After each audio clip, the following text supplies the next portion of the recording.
Hello, everybody. It's me again, Alex Grichuhin, with I'm the Director for Advanced Lung and Heart Disease at HRN, of course, where we provide home pulmonary and cardiac rehab. Today's special is going to be actually a little bit special today. We have a video testimony that we're going to show you. The video testimony is based off of one patient we've had that it was an amazing journey. Like the whole journey with this one patient that we've had was just so tremendous. And this was a patient that that had idiopathic pulmonary fibrosis, had COVID, was on oxygen, and was told by a lot of the specialists over at Johns Hopkins and Sinai that he wouldn't actually get better, that his disease is just going to get worse and worse and worse as it progresses. And he spent, just a little background about him, he spent about 25 years as the deputy chief, as a firefighter for Baltimore City. So he was, the guy was very well seasoned as a firefighter, but as well as a deputy chief. He had COVID, he was on oxygen, all the specialists, pulmonary nursing doctors and everybody like that were basically saying that he's not going to get better. So he didn't like that, and I'm going to talk a little bit about idiopathic pulmonary fibrosis, a disease that he has. So they were saying that he was not going to get better, that he was going to basically end up dying. And this was a gentleman that did not like those type of results, didn't want that to happen.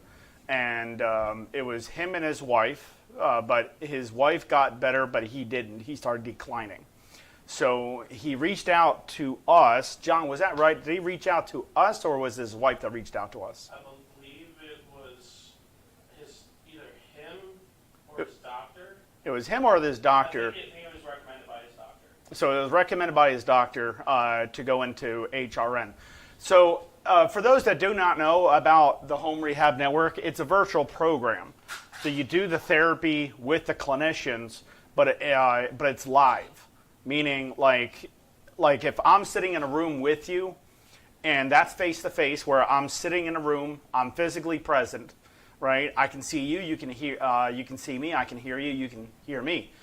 And so a virtual means it's basically we use cameras and the microphones on the camera so I can see and hear you at the exact same time you're in the room, that we're in a room together. So that's what virtual is. We have doctors, no kidding, we have doctors that are patients with us. Doctors. We have doctors, nurses, we have a lot of clinicians that don't work for HRN but wanted to be a patient with HRN. So you have to understand that those doctors that are medical degree doctors that are coming into a rehabilitation program because their lung disease is a little bit progressed and it wasn't getting, better from what they were doing. So those people took it upon themselves, those doctors took it upon themselves to go into our program to get rehabilitated. So that says a lot about our program, first off. Of course, we have a very high success rate with our program, but specifically for this one patient, and we have a ton of patients like this, but this one had such a, all right, I'm going to be very honest, of course, it was very emotional. It was very emotional because when we rehab people, we don't sometimes know their whole life story, right? We do the job. And that's to rehabilitate somebody's lungs, rehabilitate somebody's heart, rehabilitate somebody to a point where they don't need us ever again. So this was a very trying moment for this person. And this patient, Reggie, he did flawlessly inside the program. And what he did upon himself, why he got so much better, was he participated in the therapy and he spent the duration in the therapy getting better. But on top of that, he was using the techniques that was involved in the program and utilizing gym equipment in his own home to work out when he's not in therapy. So the guy was doing amazing, but that's just me all talk, right? So we're going to go ahead and bring up Joyce. Hold on one second. Joyce, I went to the doctor, pulmonologist yesterday, told me the same thing, I would never get better. Wanted to put me on steroids. I told him about you. he said he would definitely give us a referral. Perfect. Love it, Joyce. Very, very good. So we're going to show this video right now. It's about 6 minutes long, but I promise you, it is literally life-changing. Literally life-changing. So imagine this person not being able to walk. Not be able to walk like 5 feet. He had a hard time just brushing his teeth, going to the bathroom. This guy now is going like around 5-6 miles without stopping. And he's not on oxygen anymore. His doctors that said that he's going to be on oxygen for the rest of his life, he went back after our program to his doctor. And the specialists were like, why aren't you on oxygen? He says, I don't need any more. He says, what? He says, you have a progressive disease. You know, this disease it's a very bad disease, and he's at a stage that was very, very bad. So the doctors, the specialists, when he came to the doctor's office, by the way, he walked. He walked to the doctor's appointment. So he went to the doctor's appointment, and all the specialists that told him he was going to be on oxygen forever were just baffled. They were like, you're supposed to be on oxygen. He's like, nope, don't need oxygen. And the doctor was like, all these specialists were like, let's test you. Let's do a 6-minute walk test. And so he did a 6-minute walk test with him. His oxygen sats didn't drop at all. He was able to do so much with them, and they were just baffled by his progress from something that cannot be cured, something that can't be fixed up, was actually done. And it was done by us at HRN. Okay? So this is a this is a big deal, a very big deal. We have a lot of people like this, but this one in this case was a very special case. And I would love to share this with you. John, if you don't mind doing the honors.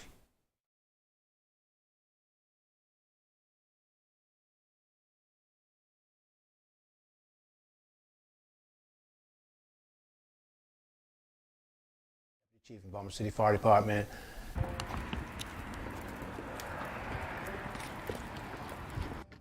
January 1st, I was tested for COVID, and on the 4th, I think it was, I got the test back. They were positive.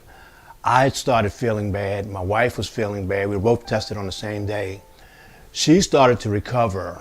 I got worse. I got to the point where my SATs actually dropped to like 73. I couldn't walk from my bed to the bathroom or do anything without just running out of oxygen. And they were really concerned, took me right in and put me on oxygen to a COVID hospital.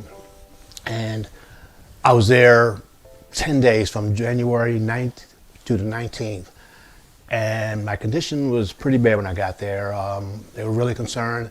They worked hard to get me back to, I think my initial spirometer readings were around 1,500 or a little less. And they were concerned about that. My SATs kept dropping. And they made me stay there, well, not made me, I stayed there recovering until they felt that I could possibly come home. And they sent me home on oxygen at 2 liters at rest and 3 to 4 liters on activity. And it was okay, but I still couldn't function like I wanted to. I mean, even getting up to brush my teeth, I had to turn the oxygen up or I couldn't do it. The specialist told me that I'd probably be on oxygen the rest of my life, and that 2 would probably be where I'd be. And it didn't seem to give me much hope. The 2 bothered me so bad, it was a constant reminder of my condition. It was like, okay, this is gonna be you. You're gonna be on oxygen the rest of your life. I was diagnosed to have pulmonary fibrosis, which they said there's no cure for, and they could find ways to slow it down and make me feel better, but this was going to be me the rest of my life. I felt like I was walking around with expiration notice on my forehead. I met with Shannon on a teleconference, and we talked, and I was still kind of down, and I told her, that class was really hard to get through, hearing what I heard. And she really pumped me up. She said, no, it's not that way. A lot of times the patients come in, and not just Reggie, but all of the patients, they come in because they feel like their doctors just gave them a death sentence. Explaining to them that, you know what, it's not a death sentence. You can live a full life with your lung disease, with your heart disease. Don't let it stop you. Don't quit. Reggie never quit. For Reggie, his journey was a little bit differently, and I think everybody's journey is.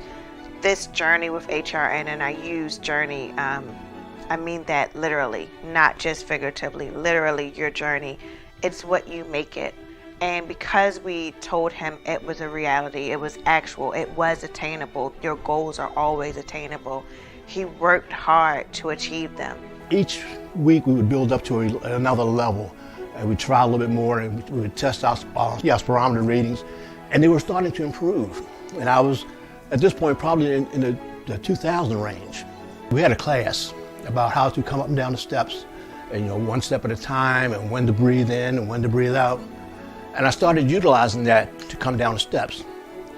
And eventually I tried it without the mask, without the cannula, and I made it down. I get to the bottom of the steps and I take a little break.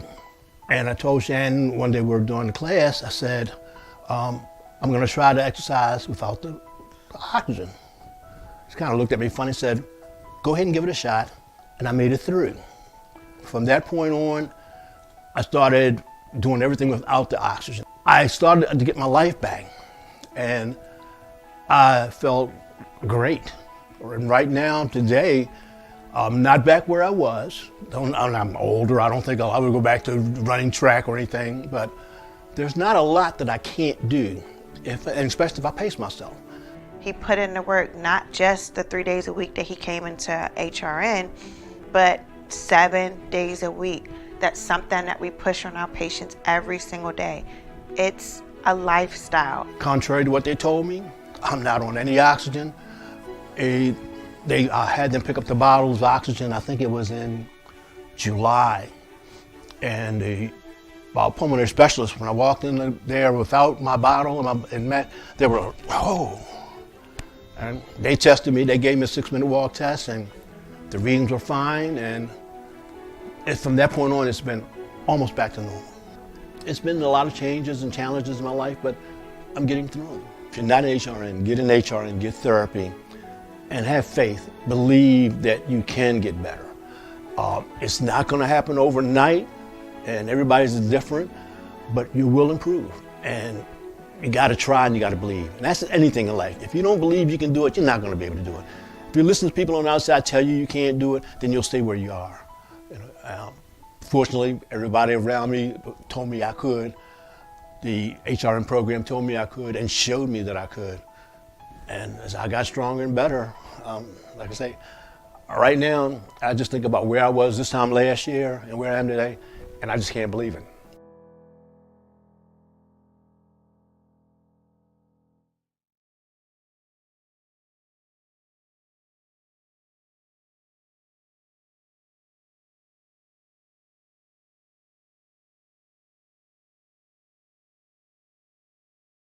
To die, he felt like, this is the way his life is going to be for the rest of his life, and didn't like those outcomes. From every single specialist, from every single doctor that he's been with, they weren't giving him a lot of good high hopes as far as what's going to happen. It's an amazing story, isn't it? It's just absolutely amazing how you can take somebody that has an incurable disease and getting them back to a higher improvement level. Getting that person where they don't have to worry about their lung disease anymore. Getting that person back to where they can feel and wake up and feel amazing and realize that they have the whole entire day in front of them, and they can go out, that person can go outside, Reggie can go outside, go for a walk in with his wife, with his pet, it's just amazing how we can get somebody who couldn't do a lot at first, but now being able to do a lot more, of course. And like you said, there's nothing really that he can't do. But he doesn't want to try to run track or anything. But it's funny, we have patients that after our program have ran marathons, triathlons, but specifically marathon running. And a lot of people started with 5Ks, and we're having a lot of my patients, of course, too, that go back to their own profession. You got to stay positive, but you have to understand that this doesn't have to, Irene, You have to understand you should be staying positive, but this is not don't discredit what we're doing, is what I'm trying to say. You got to stay positive, but the therapy works. That's just irrefutable proof. Like we've always been proving this, that, hey, the therapy works. Our therapy works. Our therapy works. We've always been proving this. Everybody who comes into our program, they're a little optimistic at first, a little hesitant maybe, but then they see the program, they work the program, they're like, okay, I'm actually getting better. That's where where that person's wow feature, in a sense, is like, okay, this obviously is not a medication. This is an actual therapy program. It's a certified program, of course, but it's a therapy program that has been established for many, many, many years, and it's a very successful program. So we get referrals from California hospitals, Maryland hospitals, and nearly every single hospital in the United States. They work specifically with HRN to refer patients. A lot of doctors' offices too. So you have to understand, and we have doctors that want to be a patient of HRN. So you have to understand that if you're looking for a way to improve your lung health, we're the best shot there is. We're literally a fantastic program, but the only way you can experience that is to go into a program and work out with the clinicians, really, be in the program. There are a lot of people, or a lot of patients that once they get better, they usually will quit the program and just start living the way they want to live. And we find that really awesome in a sense, but we have to make sure that the person doesn't try to leave too early. We want to make sure that their results are consistent. That they're not just good for a week or two, that they're good for 3 months consecutive, and that shows us a pretty good understanding of how their prognosis will be in the future. If they're going to return back to the hospital, or if they're getting bad or anything, we would know that. But if somebody tries to quit too early, and I don't blame them. No one blames these people. You have people that can't walk and they can't breathe very well, and then you give them their breath back. They can rehab anywhere around the world, and they can still participate in our therapy program as long as they have a smart device. We can see and hear them, everything. So yes, the program definitely does the work really, really well. Michelle Jones, I'm experiencing an exacerbation and doctor prescribed Levaquin and prednisone. What else can you suggest to help me feel better? Well, if you're experiencing an exacerbation, remember everybody what an exacerbation is. It's a heightening of current symptoms. So if you're experiencing an exacerbation and the doctor gave him Levaquin and prednisone, those are pretty darn decent. Those are pretty standard, but they're very decent medications. But the medications is one thing. Now you're going to have some scarring build up afterwards. So what should you do to help your breathing or your healing process? What should you do? What do you think? Respiratory muscle training. Delta V's are the top line devices. Top line. Okay, they're very inexpensive, but they work incredibly well. Okay, Delta V's and rehabilitation. Working, once you get, let's say somebody let's say their lungs are very shot. They have lungs that are very bad. Okay, once you fix that up, a lot of people think, oh, okay, a lot of people think, oh, okay, well, once my lungs are good, then I can breathe easier. You still have the problem of scarring, and now, let's say you haven't worked out for a long time, you might also have a problem of deconditioning. So you might have to condition yourself to tolerate exercises. I mentioned this a few times, especially in my classes. And this is something that really strikes hard with people. Let's talk about when you were a child, a kid, playing. Did you get out of breath as a child? Did you get out of breath as a kid? When you were playing, did you get out of breath? Did you have an increased work of breathing? Did you have a lung disease? No one ever put that, no one should have. No one put that in your head as a child. Hey, why are you breathing so heavy? Well, I was just on a jungle gym. This is like me talking to a kid, right? It's like, why are you breathing so heavy? And this wouldn't be me per se, talking to a kid because there's nothing wrong with breathing heavy when that kid just played. The kid was just playing on the jungle gyms or, running and playing football or something like that, playing soccer, So let's say you have a kid and that kid is feeling winded, right? It's feeling winded, not completely out of breath. It's just winded because that kid was playing. As an adult that has lung disease, a lot of people with that lung disease will think, hey, that person has an increased work of breathing. That must be bad. That means there's something wrong with that kid's lungs. No. The reason why we don't realize that work of breathing as a kid is because no doctor, or at least they shouldn't have, but there shouldn't be any doctor that's put that label, hey, you're out of breath because you have lung disease. You have that kid that grows up, and that was just exercising, having fun. There's nothing wrong with that kid.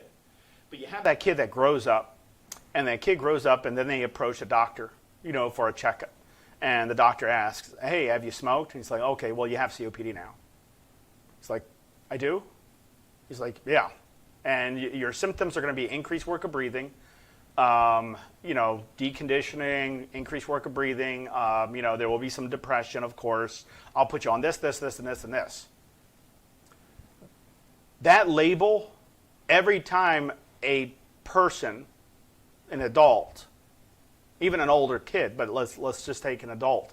Every time that person was given that label, hey, I have COPD, hey, I'm going to have symptoms of increased work of breathing, that every single time that patient gets a little work of breathing, not completely out of breath, but a little bit work of breathing, they're thinking it's my lung disease.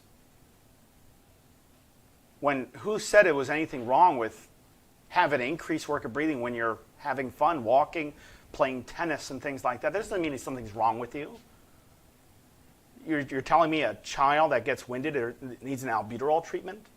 I'm not talking about if the kid has asthma. I'm talking about a regular bunch of kids playing in the backyard or something. Because they're huffing and puffing, there's something wrong with them? No. But as soon as that specialist gives a diagnosis to that person, they're thinking every single time they have a heightening of work of breathing, their lungs aren't working. That is not the case. That is not the case at all. Having increased work of breathing when you're exercising is normal. Having increased work of breathing while you're sitting still doing nothing can be abnormal. But if you're exercising, and I'm not talking about just like lifting weights, I'm talking about a simple exercise like walking, going, doing some gardening, things like that. That can be constituted as an exercise because we're lifting things and our heart rate's increasing. Nothing wrong with that person. But as soon as that person that was never diagnosed, all of a sudden is now diagnosed with idiopathic pulmonary fibrosis or diagnosed with COPD and diagnosed with this or this heart disease, they're going to be depressed. They're going to think every single time that I stand up and I get increased work of breathing, that means my disease is progressing, getting worse. That's the worst thing you could ever do. Literally the worst thing you could ever do. Any comments? Go ahead and write in the comments section if you have questions you'd like to address. But thank you for taking the time to listen to that story, that patient's testimony. That was a video testimony that was done recently that we just finished editing. But it was such a positive story. Somebody who was told by nearly all the doctors that he went to was basically saying his life is ending. And now he doesn't think that way because his life is definitely not ending. Okay, his disease state has improved. An incurable disease is now improving, not getting worse. It's getting better. Okay? It's getting better. You don't discredit what we did and I'm don't get me wrong, I can be religious, but you have to understand, don't discredit what we did as this was a sign of something. It's our therapy that gets people better. It's not I hope, it's not prayers that do that. No offense to anybody, but it's not. It's therapy, but it's very good therapy that gets people better. I don't want people thinking that they have to be religious to get an improvement. I want you to understand that if you're having problems with your lungs, There is no prejudice at all if you're at this religion, if you're this ethnic background. Does not matter here at all. We treat everybody as equal as anybody else, and that's obvious. But when we are doing rehabilitation, you know, the proper thing to do is be in the rehabilitation as long as you can. You know, it's insurance approved, right? But be in the program as much and as long as you can to reap the benefits of the program. I mean, you're learning like 1,700 exercises and techniques. You're working out with clinicians. It's all done at your own home, virtually. You know, and you don't have to be tech savvy at all. We make it so easy. It is just so simple to do. You know, but the only way you can really experience it is actually be in the program that actually works. So a lot of people ask me, oh, where are you located? Doesn't matter because we're located throughout the whole United States. If you have a phone, if you have a computer, if you have a tablet, you have the ability to go into the HRN program. You don't have to have me there sitting with you. But obviously that would be the case in a sense, meaning that once you turn on your tablet or your computer and you log in to Zoom, to my Zoom session or another clinician's, at home, I'm seeing you. At home, I'm hearing you. I mean, that's what we are. We're the only virtual program that does the pulmonary and cardiac rehab, and that's approved through insurance. There is no other program out there. We know that for a fact because the Medicare called us up, and all the other commercial insurances follows Medicare's guidelines. So yes, it's a fantastic program, you know. But we are the only ones out there. Okay, we wish there were other people out there, but there's not. There's just us. I guess there was some talking about our success rates are so high, so no one wants to try to beat our program. And I was like, you don't have to beat our program, just help out. You know, that's what we try to tell clinicians, just help out. You don't have to try to beat us. Be as part of a team, you know. Any questions? Please write in the comment section for any types of questions you'd like to relay with me, and I'll love to address them and answer them accordingly. Yes? In terms of the question, would you be able to explain how Reggie's COVID could have caused his IPF? Well, so it could progress it further because, you know, COVID it's more of a respiratory problem.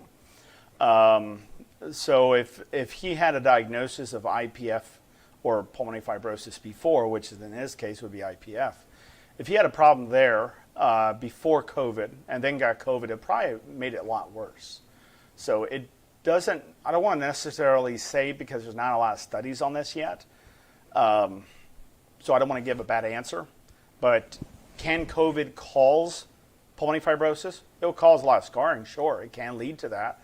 But you can't say definitively that it's COVID that caused idiopathic pulmonary fibrosis.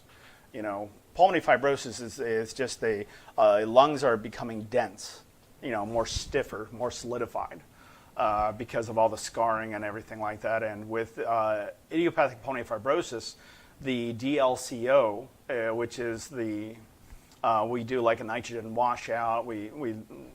Basically, we're trying to see how much gases can come through the alveolar capillary membrane and how much of that CO2 can come out. If it's a very low number, that's bad. If it's a higher number, that's good. So we look at those tests to see results, right? When a patient comes in and let's say they have advanced lung disease, we look at their FEV/forced vital capacity, and we look at how severe the lung disease is, and then we'll do another pulmonary function test. Are you waving hi? Facebook user? I have no idea what that is. I think they're just waving hello. Oh, they're just waving hello. Hello. If you have questions, write up in the comments section. Go ahead and type in a question, and I'll love to answer that. But I was talking about with IPF, the problem is that the membranes get thicker, and gases have a hard time transporting past those membranes. And there was a question from one of my patients, and they asked, is oxygen I know it's a different story, but kind of on the same subject, is oxygen a medication? What do you guys think? Is oxygen a medication? Of course it is. Too much of it will kill you. Too much of anything will kill you. Of course it is. Okay? Oxygen, of course, is a prescription. You can't just get supplemental oxygen when you want to. You know, you have to be prescribed it, especially with a high flow. If it's a higher liter flow, like 1 or 2 liters, I'm not sure, but I was just saying hi, trying to share the video. Oh, no problem. No problem. I saw the hand wave, and I was in. Yes, it is.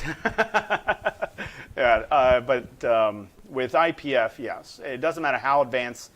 Can it help someone with lung disease over 25 years has been helped? Elaine, of course. Of course it can. I mean, you're talking about somebody had 25 years exposure of, you know, let's say like smoke inhalation as being a firefighter. You have people that are advanced lung disease, and it doesn't matter how advanced it is. I mean, even the American Lung Association said if you join a pulmonary rehab program, yes, you will benefit. With our program, it's a 98.7%, and you won't just benefit, but you'll get a major improvement based off of your goals. So yes, of course it can help. It doesn't help, it fixes the problem. That's what you want, right? Isn't that a program that you want to be in? A program that actually works? Not a program that thinks they know what they're doing, but a program that actually has advanced clinicians doing the job. Of course, that's who we have. We have advanced clinicians doing the job. You know, I'm doing the job too. I'm the therapist as well. You know, so yes, of course. But it has to be strategic. You know, there are some people that come in not realizing what the program is all about, and they're shocked. They're always shocked. They're like, I didn't know it was going to be like this. I said, we told you it was virtual. Yeah, but I didn't know it was going to be like this. It's like, but we literally said it was a virtual program. It's like, yeah, but I didn't know you can see me and hear me. I said, that's what I said about cameras. So when the people see how the program works, they're like, okay, all right. I didn't realize it was going to be like this. Let's do this, you know. But you have to see it to believe it. You know, we can always say, oh, there's a species that exists. I can talk about that all I want, right? But unless I prove it, it just is more, it's skepticism. You know, it's theory. It's a possible probability, you know. But, yeah. Any other questions? Please feel free to add your questions in the comments section down below. I have a question for you, Alex. Sure. So a lot of people think that IPF is a complete death sentence. For most people it is, yeah, unless they get helped.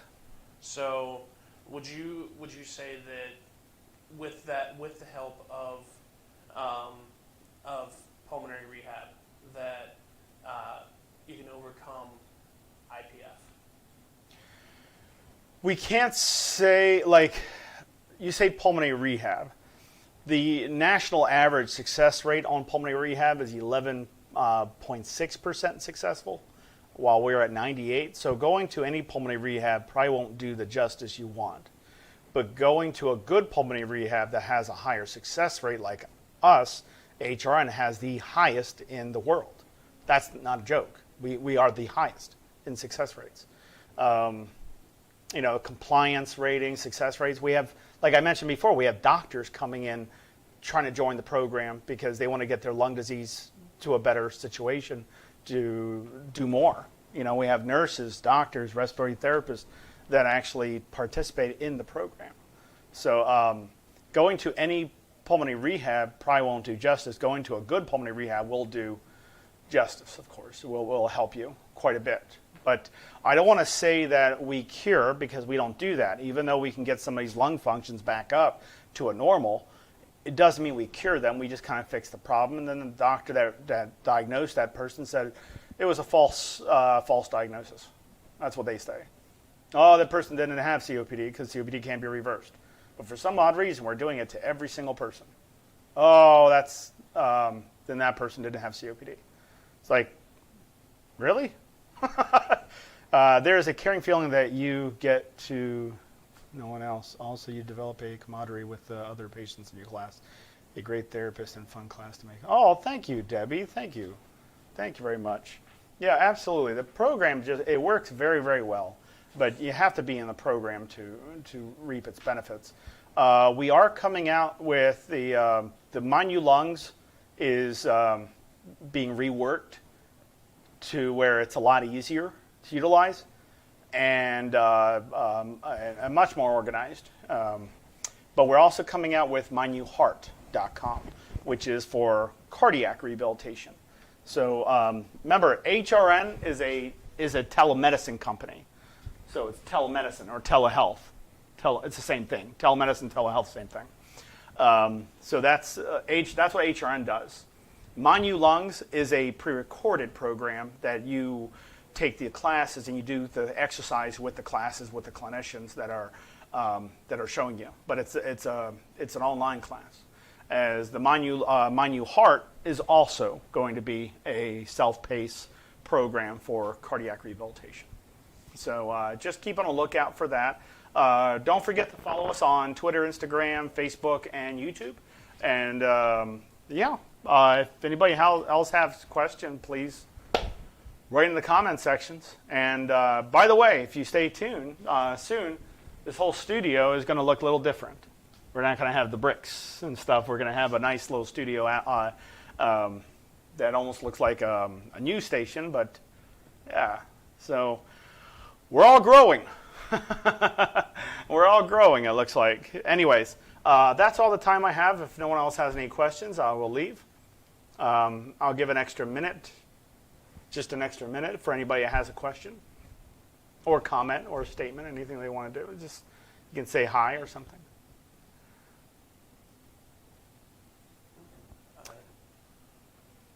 Well, that's it. Then that is it. I will see you guys next time.